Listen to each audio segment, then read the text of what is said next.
Hello and welcome to the Romance Seminar. I'm your host Jay, and the next topic I'd like to talk about is the perfect date. Everyone's dreamed about what they consider the perfect date to be. What the candlelights would be, where the horses would be, where the sand would be, where the person would be, what they would look like, how they would get picked up, and all of this great stuff. That's just fantasy. If you go back to one of my videos, I was talking about what's the real purpose of dating. Getting to know one another, taking each other for a test drive, enjoying yourself, and putting somebody in so many different lights you get a great feel of if you want a second date. So what I would like to tackle in this particular video seminar is what the perfect date is all about. The way I date, I don't take women to dinner on the first date at all. Nope, no dinner. I know. Hear me out. Basically, I go to either breakfast or lunch. The reason I go to breakfast or lunch is because during the week, if you go to lunch with someone or even breakfast, they have a limited amount of time, because if they work, then they gotta go back to work. So it's almost like a speed date, but you get a chance to say, hey, look, this is who you are. Let's get to the point, and then you can see if that initial vibe is there. Think about it. You're going to breakfast, you're going to lunch, and it's just to see if vibe is there, because they got to get back to work. So they probably got 30 minutes to eat and chit chat, so it's a light meal, and it's nothing really sitting there chilling, relaxing.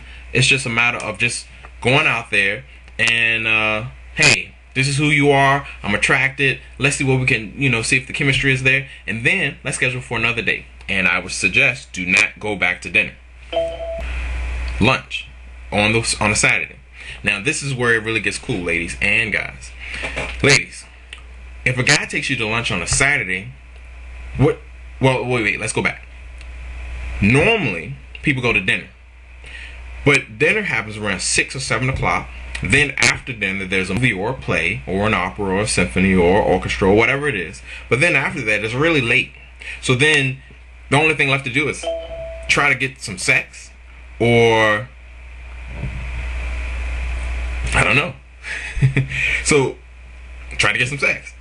So a lot of times the evening is limited to no talking at the movie, no talking at the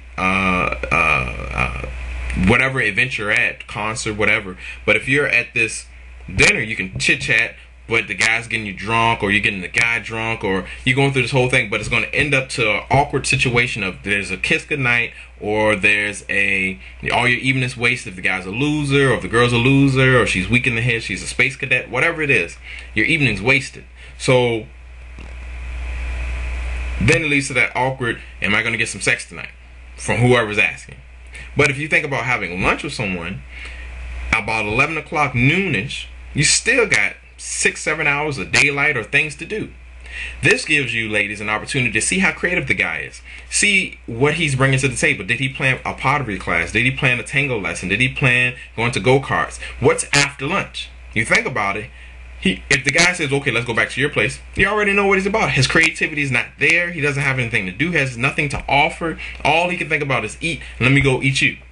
Come on. That's So what I do, and guys, take in, I guess, if you want to take in, I go ahead and go to lunch, and then we can set up, all right, if we go to lunch and it's successful during the week, then we can go to lunch again on the Saturday, and this leaves us open for so many things to do.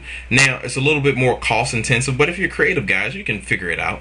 Find a dance studio, go to dance lessons, go to a pottery class, go to a cooking class, learn how to make sushi, do something constructive, and learn how women and learn how these men are in different situations, all in the jam-packed full day. A lot of cities around America are claimed to be boring, but it's really who you're with. So now you can get a great assessment of who this person is that you're taking out on the first and second date. And if you really listen to what I'm saying, we're talking about what people do on those blind date TV shows, what people do on those third wheel shows, and whatever you got. But hey, why not? See how creative these people are.